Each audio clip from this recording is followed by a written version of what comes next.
ఈరోజు మనము ఒక చెక్కి సంబంధించినటువంటి 3 పార్టీస్ ఎవరు ఉంటారు. నెగోషియబుల్ ఇన్స్ట్రుమెంట్ యాక్ట్లో 3 పార్టీస్ని డిఫైన్ చేసింది నెగోషియబుల్ ఇన్స్ట్రుమెంట్ యాక్ట్ ఒక చెక్కి సంబంధించి.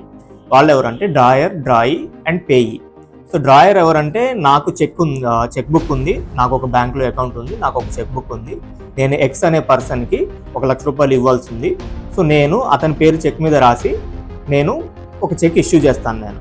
సో అలాంటి పొజిషన్లో అప్పుడు నేను డ్రాయర్ అవుతాను, ఎందుకంటే నేను చెక్ మీద అమౌంట్ రాసి నేను ఇస్తున్నాను కాబట్టి నేను డ్రాయర్ అవుతాను. నేను ఎవరికి ఇష్యూ చేస్తాను?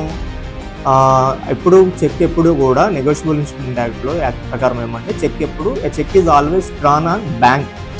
ఫర్ ఎగ్జాంపుల్ నాకు ఎస్బీఐ బ్యాంక్లో అకౌంట్ ఉంటే నేను చెక్ని ఎస్బీఐ బ్యాంక్ మీదనే డ్రా చేస్తాను.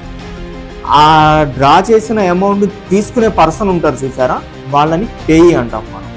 సో ఇవి లీగల్ టర్మ్స్ అనమాట. నెగోషియబుల్ ఇన్స్ట్రుమెంట్ యాక్ట్లో లీగల్ టర్మ్స్ ఏమంటే చెక్ ఇచ్చే person drawer, check amount withdraw చేసుకునే పర్సను పేయి.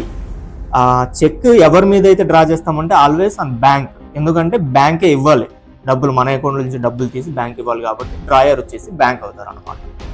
సో ఈ చట్ట ప్రకారం నెగోషియబుల్ ఇన్స్ట్రుమెంట్ యాక్ట్లో ఈ 3 లీగల్ టర్మ్స్ చెక్కి సంబంధించి ఉంటాయి.